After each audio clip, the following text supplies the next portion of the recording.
Hi, I'm Bob Gray. We're here at the United Methodist Church in Sturgeon Bay on Michigan Street. It's Wednesday, the last Wednesday of the month of January, and that means something very important.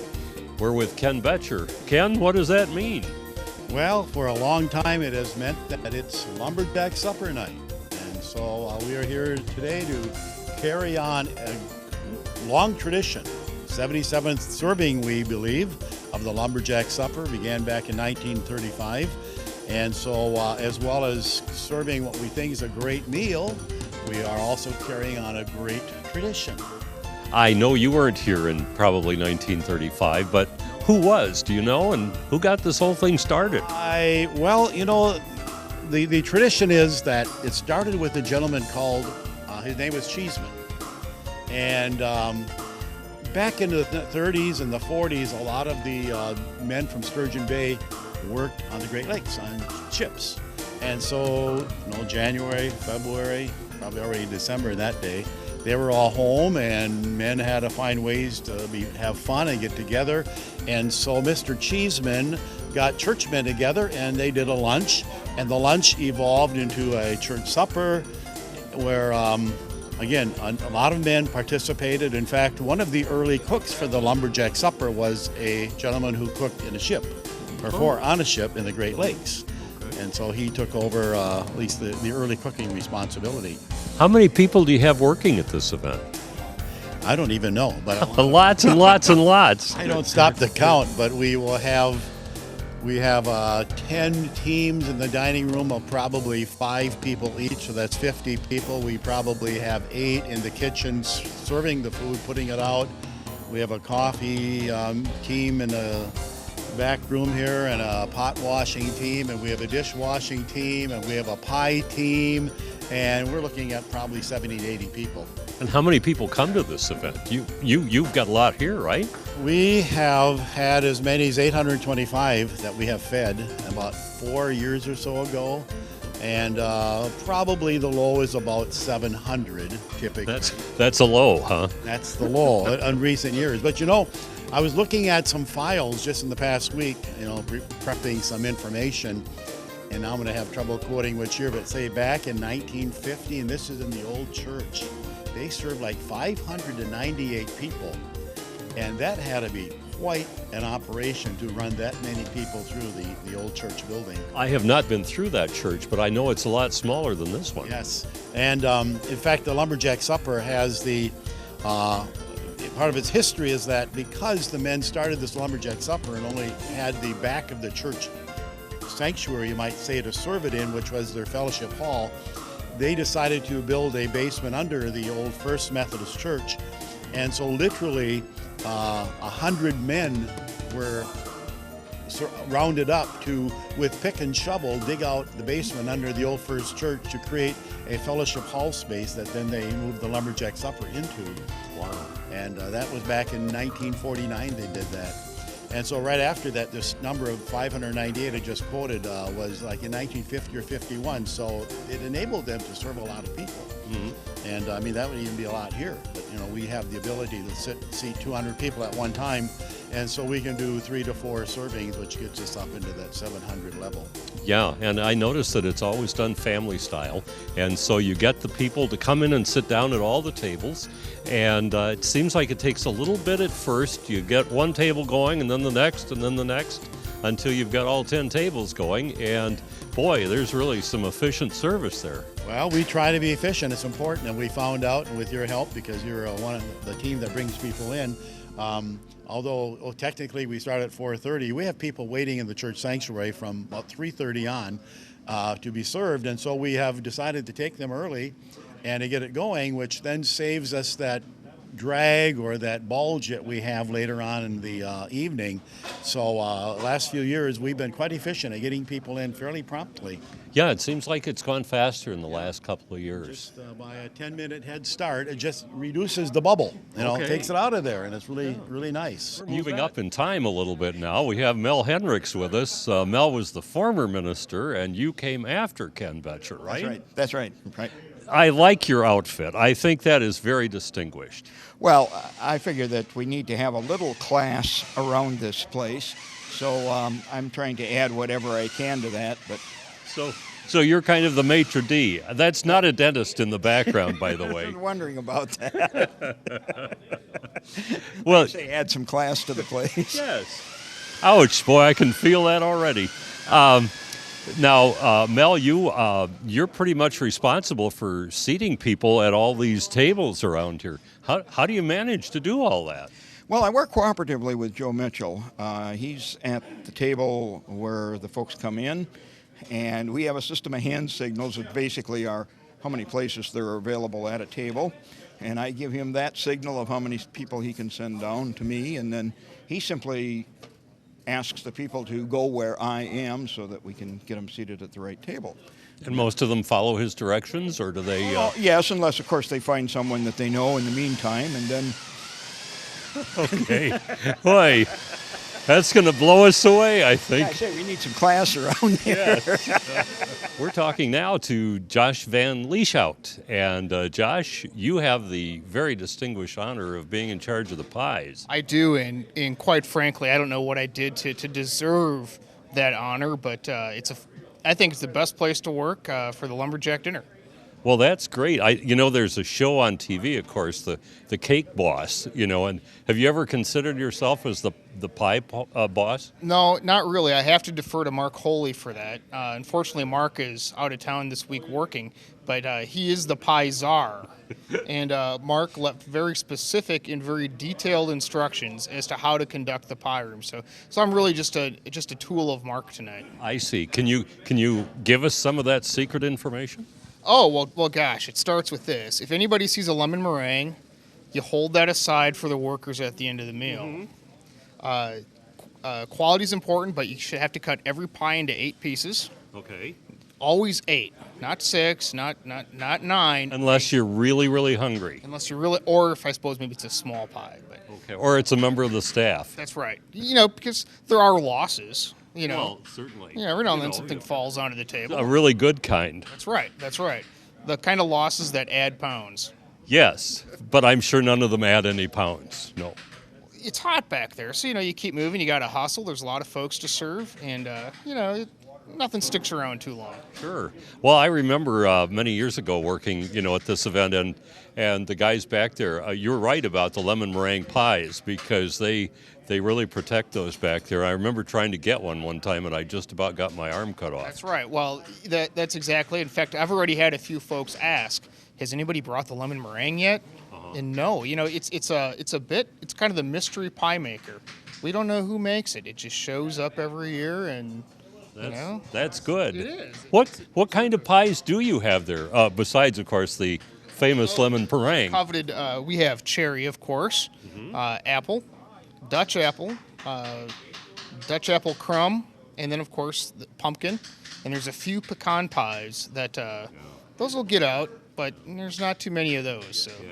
I figure if I can't get a lemon meringue, the pecan pies, those usually suffice. It's a pretty close second. Yeah. Don Heinrich is our next guest. Don, your official position is? Well, I guess it's master cook. I don't know. Wow. But, so everything pretty much goes through you, right? In the kitchen, yeah. Meat and the potatoes and everything that's cooked is beans and cabbage, and it's all prepared. And I have the men of the church do basically most of the work. I'm just kind of overlooking now. And I guess the reason I'm overlooker now is because I'm the same age as the Lumberjack. Okay. But I was not here with the first one. No? I was born in Milwaukee. Okay. So it was after 1935 sometime. We'll go that far. 34. Oh, okay. All right. I admit I'm 77. Oh, okay. All right. But so he was here about at the beginning, but wasn't here. yeah, I was born in Milwaukee, and I've been here now this is my 12th year of cooking in the kitchen. Oh, that's great. And I started out with Uncle Sam taught me how to cook. Well, I shouldn't say Uncle Sam taught me. My mother started it, and Uncle Sam finished it. Let's put it that way. That's good. When do you get started with this? Now, today's Wednesday. I mean, this is when we're doing it Wednesday night, but when do you really get started?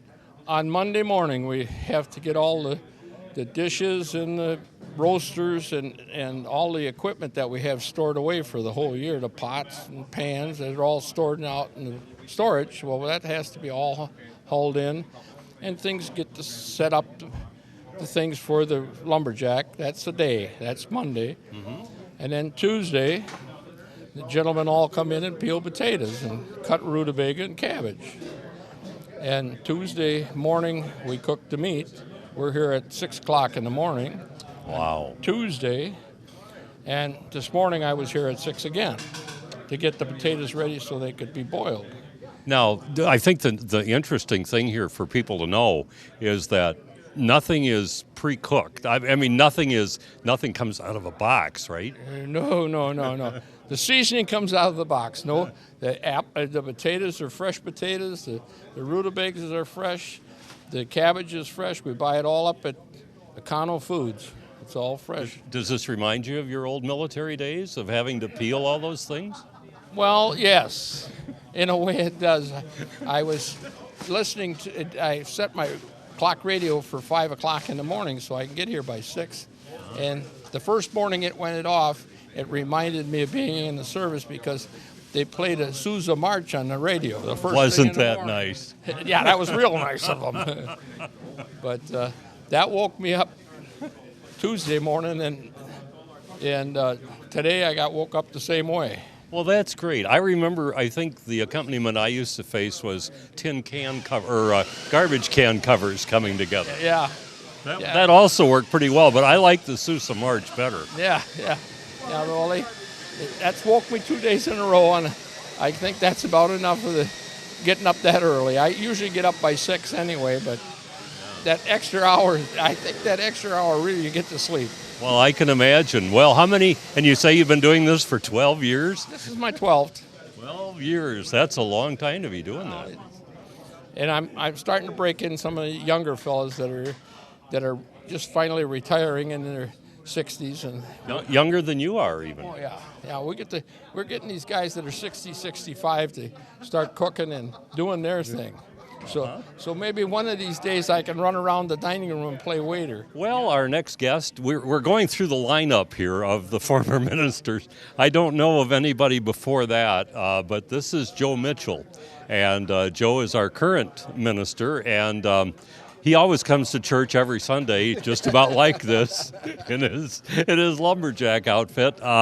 What is your job here, Joe? I know you're the minister, and that involves at least Sunday mornings. But what else? Not much. What else do you have to do with this event? Well, I'm really involved in kind of backstopping a whole number of other people to fill in here and there when others are a bit ragged and frayed and been pushed a bit hard. That I try to be here, help with the potato peeling and rutabaga peeling, and help with setting the meat on and getting that ready and on the pots on Tuesday morning, and then taking it off and cutting up potatoes on Wednesday morning, and wherever they need somebody with a dull mind and a strong back, that's my job description here. That's great. I understand now. Now you've been here 2 or 3 years? Yeah, 2.5 years. Yeah. Okay, and have you learned a whole lot in the mean? I mean, when you first started, was it pretty tough on you, and then you're starting to get it down pretty good now? Well, this is something that the people that have been doing this for now 75 plus years, they're a real good group of guys, and they really have a sense of trying to bring people along to nurture them along and help them learn the roles and how to do things, because there's a whole lot of experience after this many years in putting this all together that I just kind of watch and listen and keep my mind open, my ears open, and say yes, sir, and roll with it. And that's one of the great opportunities that people to kind of have to tell you once a week or once a year, actually, how to do things. Well, there's a whole lot of tradition in this, and there's real power. Very seriously, there's real power in the story of the men over the years putting this together, having a lot of good fellowship with it. And so there's a lot to be learned in the real soul of the guys of the church and the community that come together to do this dinner that's really a community dinner. I like to think of it as this is the dinner that helps us get through the rest of winter here in Sturgeon Bay. That when the winters get real long, this is the dinner. Yeah, it'll get you through the rest of winter with all the corned beef and the pork and the rutabagas and potatoes and all that. Yeah. Well, I think one thing that's kind of neat is, I've worked at this for a number of years too, but I think the kind of neat thing is you find different people from all walks of life that are here. I mean, you find people from different denominations, you find them from different places, you find them from anything from the clerk to the attorney to the housekeeper to the person who works in a restaurant and wants to come and see how we do it. Oh yeah, well yesterday, the other day, chopping up rutabagas, having a retired doctor making quips about having 10 fingers while he's chopping up rutabagas. It's pretty good. It's a good fellowship. We have a lot of fun, and no injuries yesterday or today so far. We're doing real good putting this dinner together this year. Yes, I heard that new potato masher is really something. That is one of the real joys of this. Good grief, how often do guys get to use power tools in making a meal for 800? That's it's kind of like Tim the Tool Man Taylor here. Hi, I'm Pat Judy. I'm a member of the United Methodist Men's Club, and I'm in charge of all the advertising and promotion, and I help with the tickets when people come in for the Lumberjack Supper every year. Well, I heard you the other day on the radio, and sounded great. Well, thank you. Now, you're in a band here, too, right? I play with a lot of different bands. I'm the original drummer for Big Mouth. I still play with the small groups, the 3 and the 4-piece, and I have 2 or 3 other bands, and I play with a group in Appleton called Swing Time Big Band, so I stay pretty busy. Well, I've seen you around a lot, and it seems like I see a band and I see a drummer, and I look, oh, there's Pat again. So you're doing pretty good. Well, Laddie's got a lot of me on video from all the different bands. My next door neighbor tells me he doesn't even hardly turn on the Sevastopol channel anymore because every time he turns it on, he sees his next door neighbor. He says, I can walk out my door and see you. I don't have to see you on TV. But it's really nice that Laddie does this, and he used to be commended for it. And we appreciate him being here again this year. I think the kind of neat thing about Laddie, and I'm going to give him a compliment here. I know he doesn't really deserve it, but sometimes I get so tired of so much other material that's on cable, and I will turn to about I'll turn to, of course, 986. 986, yes. And I also watch about 970 through about 2,000 or through 1,000. Now we should remind people that that's charter. It's on the charter cable. Correct. Yes. Okay. So if you don't have charter cable, you won't be able to see Laddie. Unfortunately, you won't. And you probably won't be seeing this if you don't have charter. Unless of course you're one of the 800 or so people that come here to eat. Then you'll be seeing it in person and partaking. You've been doing this a long time too, haven't you, Bob? Yeah, I have. I think the first year they let me actually serve food, and then they said no, we're not going to let him do that again.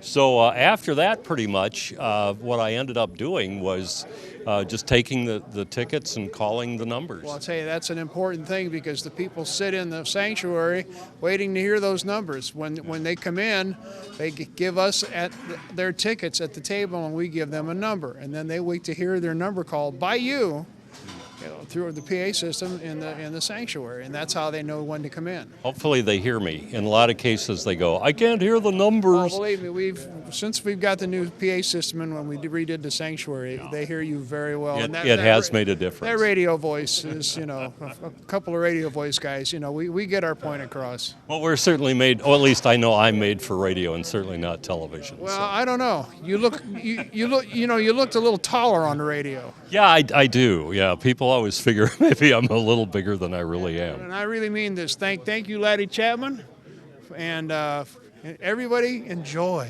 You bet. And we can hear that the potatoes are still getting mixed in the bunch there.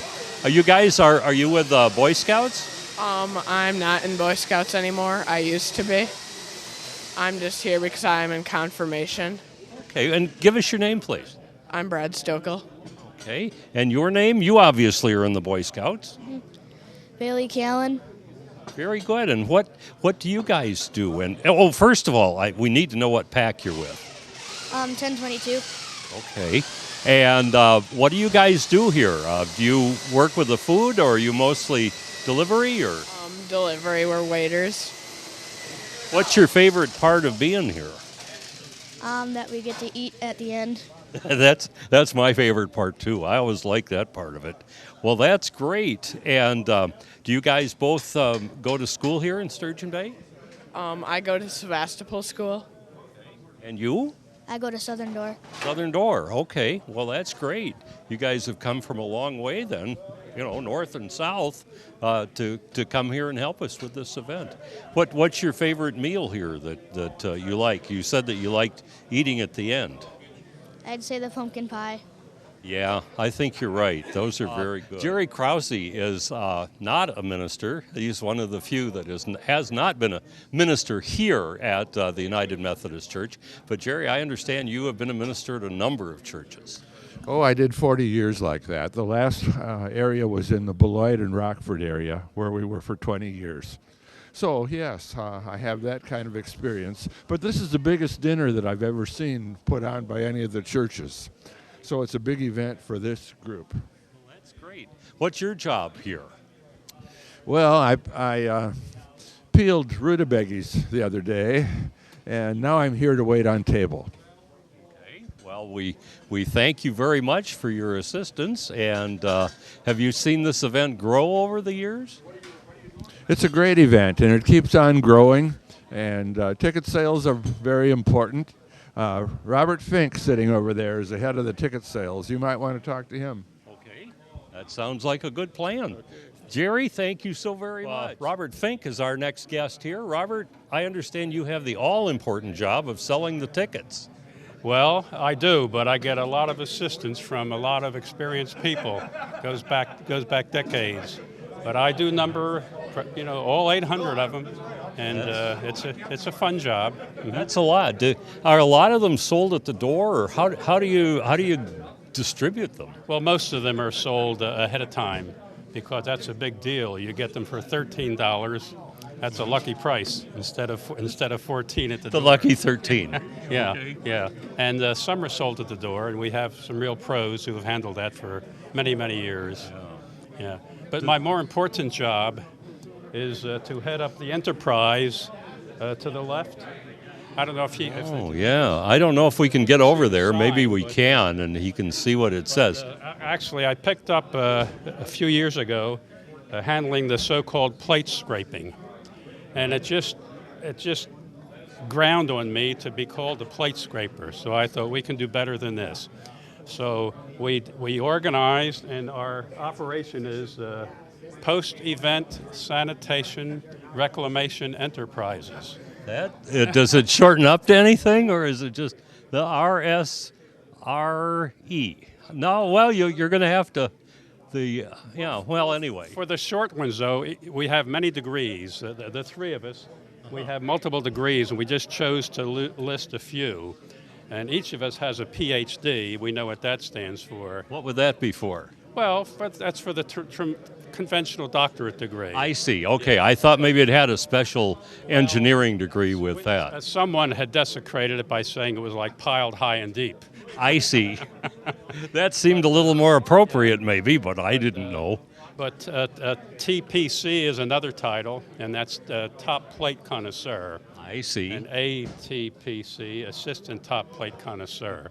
And I'm the last there, and my last title is TPSH. And that would, I don't. The plate stops here. Oh, sounds like someplace Harry Truman might enjoy. This is Joe Jarosh, and he's the founder of the Polar Bear Swim. And boy, you've that thing is famous now. I just thought it was probably you, but. No, it was my son, JR. And tonight we switched to a different venue, from outdoors on the beach to indoors, serving hundreds of folks this wonderful lumberjack dinner. That's great. Have you ever done the polar bear plunge? Have you done that? Oh, yeah. This was my 19th year doing Oh, has he ever done it? That's a good question. I've been in the water a few times. I guess so. Gosh, and your other son, John, he does a lot of things for the. John is with the Door County Visitor Bureau. He's the public relations director, and right now he's enjoying his second week of fatherhood. They just had their first child a couple of weeks ago, a little baby girl named Madeline.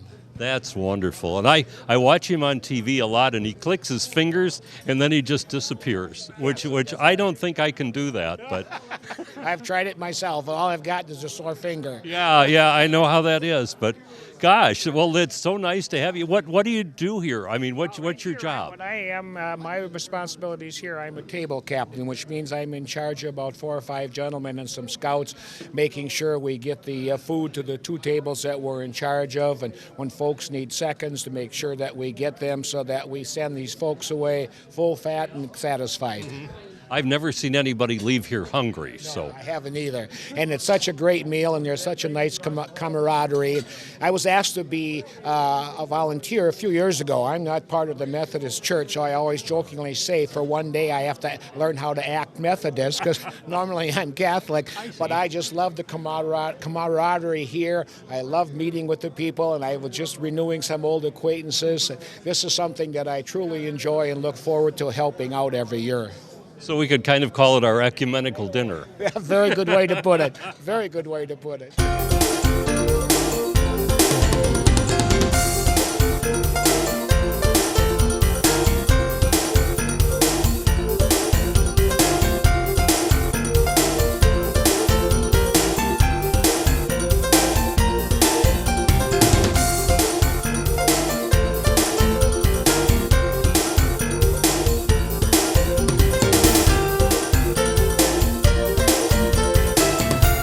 Dennis Connolly taking over from previous interviewers at this wonderful Lumberjack dinner.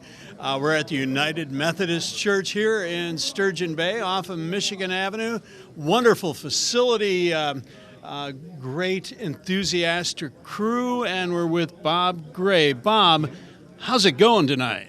Well, we're just about ready to get started at this, and what we do is we use this microphone here, and we just call numbers when we're Which end do you talk into on that this one? end here, I think, Yeah, but I'm not sure. Yeah. I'm pretty sure. So, Bob, tell me, unless this has already been discussed, the history of this event. How long has it been going on, and what prompted its beginning? We kind of did cover some of that, but I'll see how good my memory is. I believe it was about 76 years ago, and my goodness. So it's been a long time. It started, as they said, the Cheeseman Lunch, which there was a Mr. Cheeseman who started this whole event as a lunch event. It was in about 1935, and it went from there. It grew from being at a smaller church, the Methodist Church, to where we are today, which is a much bigger event. So was the concept being in 1935 to help implement or complement the diets of the local people, or was it merely a nice convivial community sort of gathering situation? Was it to reward particular people, to help them eat, or merely a fun event? I think it was mostly a fun event. That was really what they were trying to do with it. It was a time when the ship people who were on the ships, had nothing much to do in the wintertime. Everything would be pretty much frozen up in January. So it gave them an opportunity all to get together. There, we flip this over. Sometimes people don't make it. The real lumberjacks ate a lot of beans and pork side, I think, mostly, and whatever they killed with their felled trees. How did it evolve into such an elaborate menu? Well, I think it just kind of grew, I guess. We still are doing a lot with the beans, and we have lots of potatoes and gravy and rutabaga and all those kinds of things. The pork is still big. The state of Wisconsin is known as a cheese state, but is it true that Sturgeon Bay is known as the rutabaga capital of the cheese state? It may be. It could be one of the counties. Well, at least tonight. Rutabaga County. Yes, good. Number 1 through number 30, please report to the dining area. Thank you. So, Bob, do you ever call bingo too? No. And we're here at the pie window with two of the Scouts, the Boy Scouts. Are you part of the troop sponsored by United Methodist? Yes. Yes is a good answer. Your first name? Bailey Camp. Bailey, and yours? Nate. Nate. And so what is your function here at the Lumberjack dinner? Basically, we have to serve, then we get the leftovers. Leftovers are always good at my house. At yours as well? Yes. Excellent. Certainly here. Yep. Do you guys have your eye on any particular kind of pie? Pumpkin.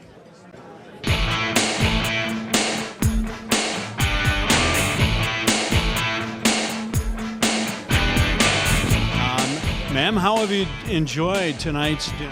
Oh, I've enjoyed it every year for about. And how frequently have you come, and what kind of history do you have with it?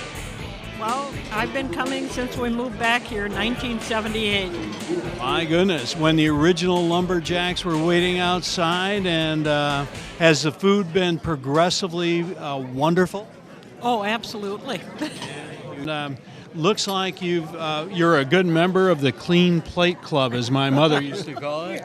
We brought our appetite. Wonderful. I'm glad you did. Good evening, and as part of our continued saga covering this wonderful event, we have two Packer fans over here. And do you think if the Packers would have had a great meal like this, things would have turned out a little bit differently? Yeah, they could have showed up for the game. If they showed up for the game with their bellies too full of good food, that may have even slowed them down further. Right. Yeah. Is this your very first Lumberjack dinner? Yes. Yes. And what do you think of it so far? It's amazing. What is amazing about it? I see you're cleaning your plate well. There are some beans left, a little rutabaga. Is this your first time initiated in rutabaga? No.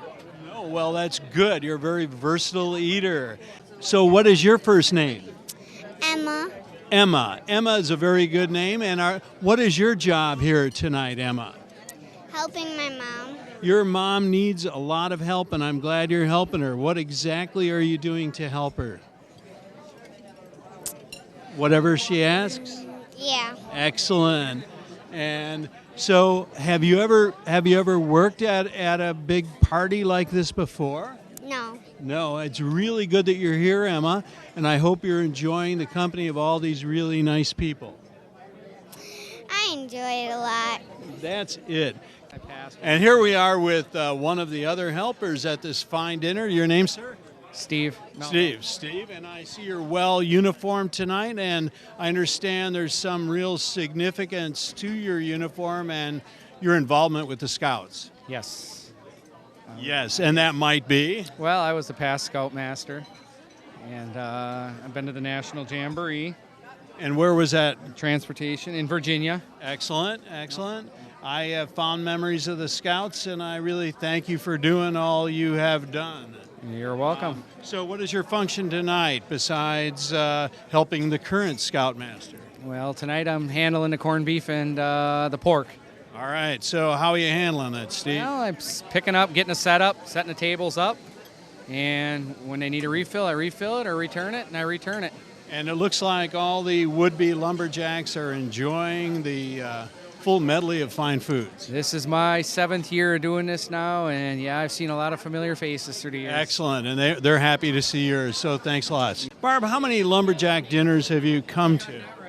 Oh, at least 6. 6, and do you look forward to them every year as the winter hits? Definitely. Besides snowmen and winter carnival and Christmas, then there's a lumberjack dinner. Right, it falls right in there.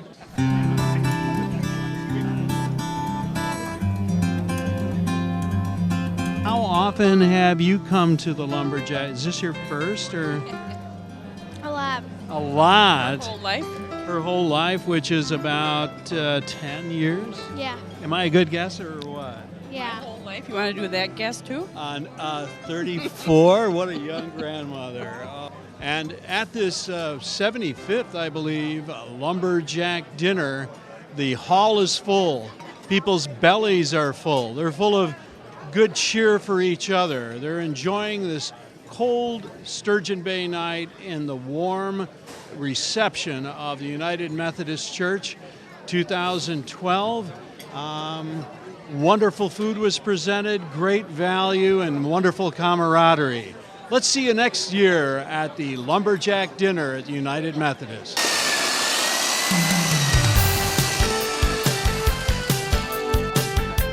Corned beef, cabbage, roast pork, rutabagas, mashed potatoes, baked beans, and gravy will come out of the window. Applesauce, bread, butter is on the table.